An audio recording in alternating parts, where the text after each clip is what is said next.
एक इस्तीफा हुआ था प्रशांत पंकज जी का। उनका इस्तीफा पत्र जो था हमने उसको पढ़ा था, उसमें लिखा गया था कि स्वास्थ्य जो है उनका ठीक नहीं है, इसके कारण वो पद छोड़ रहे हैं। लेकिन आज प्रेस कॉन्फ्रेंस में मौजूद थे, स्वास्थ्य उनका ठीक नज़र आ रहा था। क्या मतलब कुछ लालसा वगैरह थी जिसको लेकर कोई नाराजगी थी? ये गलत, उनको डर ये था कि अगर बिल लागू हो जाएगा तो ये 5 राज्य का जो चुनाव हो रहा है कहीं इसका असर न गिर जाए। अच्छा, कुछ लोग सवाल ये भी कर रहे हैं कि शायद एमएलसी का एक पद वो चाह रहे थे और शायद डील फाइनल हो गया, इसी के कारण ऐसा कुछ था।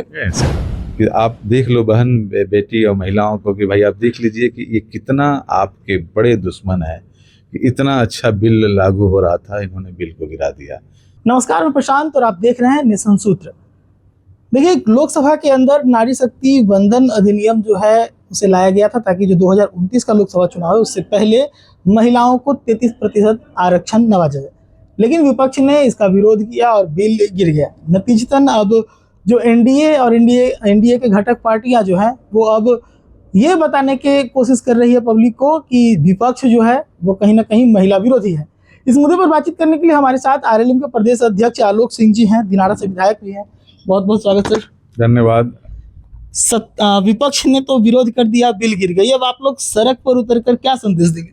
देखिए, पहले तो विपक्ष ने बहुत गलत काम किया है कि नारी शक्ति वंदना अधिनियम जो पूरे देश में लागू हो रहा था, पहले तो उनका प्रतिनिधित्व बढ़ता, विधायक होते हैं, सांसद होते हैं, लेकिन ये कांग्रेस के लोग, राजद के लोग, ये जब भी देश में आज़ाद हिंदुस्तान में कांग्रेस के बाद नरेंद्र मोदी का जो भी ऐतिहासिक फैसला हुआ लोकसभा के द्वारा, तो इन्होंने ये गलत, उनको डर ये था कि अगर बिल लागू हो जाएगा तो ये 5 राज्य का जो चुनाव हो रहा है कहीं इसका असर न गिर जाए।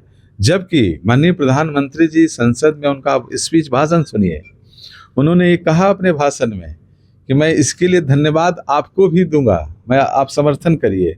जैसे देखिए, बिहार के लिए हम लोग, हमारे नेता राष्ट्रीय अध्यक्ष उपेंद्र कुशवाहा जी ने परिसीमन सुधार संवैधानिक अधिकार करके पूरे 1 साल में हम लोग कई प्रमंडलों में, जिस तरह से बिहार में अभी 40 सीट है, तो एक सीट लोकसभा सीट पे कहीं 19 लाख, कहीं 20 लाख, कहीं 25 लाख की जनसंख्या है। दक्षिण भारत में आप देखेंगे कि 15 लाख इस पे जो है एक लोकसभा हो जाता है। तो आप अब राज्य का विकास के लिए अगर 40 से अगर 14 बढ़ जाए तो 54 हो जाए, 240 से 300 से कुछ बढ़ जाए तो उसके लिए अलग फंड आता है, उसके लिए अलग विकास का ये योजना निर्धारित होगा। और उसमें सहभागिता जो है महिलाओं को सबसे ज़्यादा मिल रहा था, बहन को ज़्यादा मिल रहा था। फिर भी ये क्या कहा जाए, इनकी सोच किस तरह से देखा जाए, जो बिल को इन्होंने नकारा।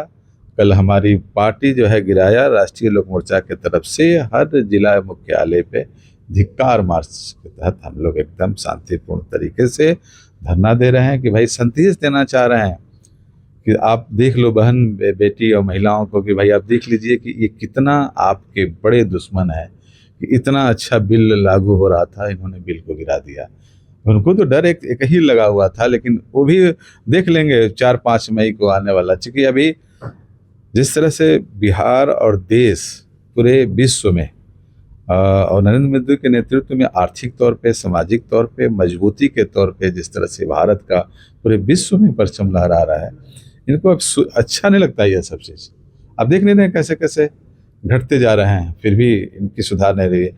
ये भाई आपकी, उन्होंने तो ये भी कहा था, स्पीच सुनिए गृह मंत्री जी का और प्रधानमंत्री जी का, कि भाई इसको आप सपोर्ट करो, इसको बाहर हम लोग कहेंगे कि सबने मतलब सपोर्ट किया, फिर भी नहीं कि तो दुर्भाग्यपूर्ण है।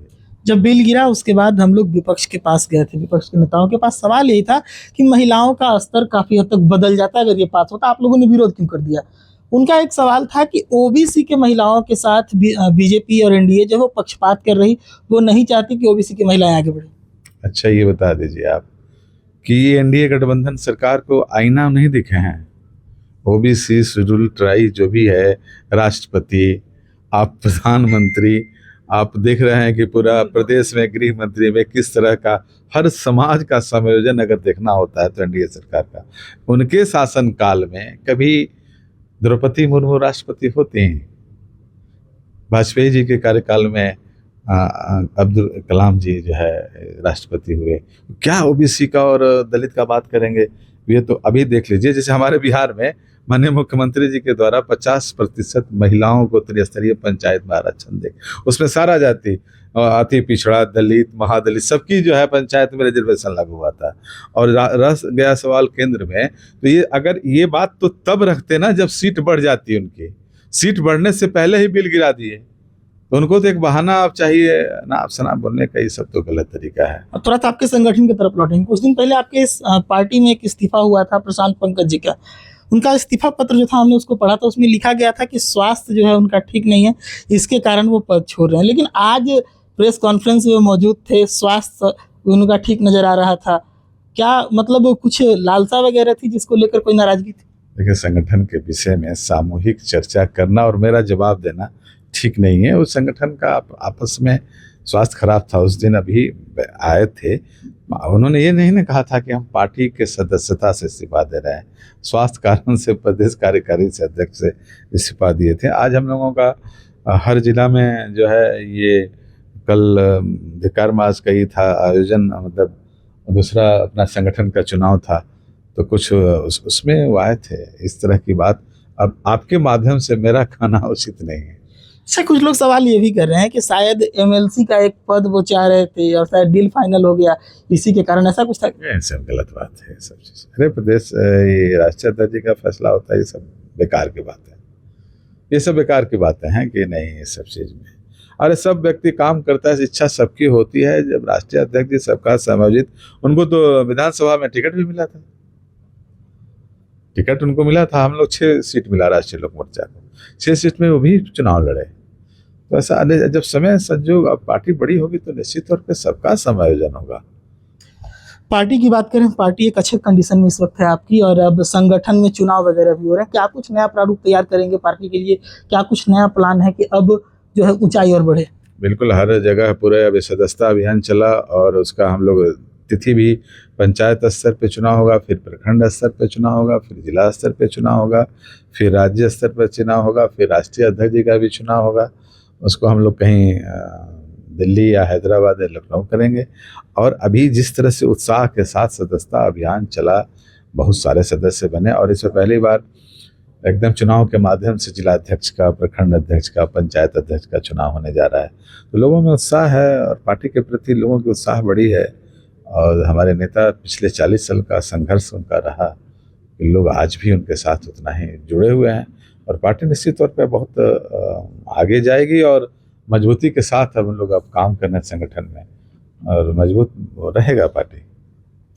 चलिए, तो देखिए हमारे साथ आलोक सिंह जी हैं, बातचीत कर रहे थे। दिनारा से विधायक भी हैं, आरएलएम के प्रदेश अध्यक्ष भी हैं। कई सारे मुद्दों पर बातचीत की, चाहे वो नारी शक्ति वंदन अधिनियम के खिलाफ जो आक्रोश मार्च है उसको लेकर, संगठन के अंदर चुनाव को लेकर, या फिर जो नाराजगी की खबरें कुछ दिन पहले आई थी उसको लेकर भी बातचीत की। उन्होंने हर चीज़ अपनी बेबाकी से रखी है। आप अपनी राय भी कमेंट में रखें और जुड़ रहें नेशन सूत्र के साथ।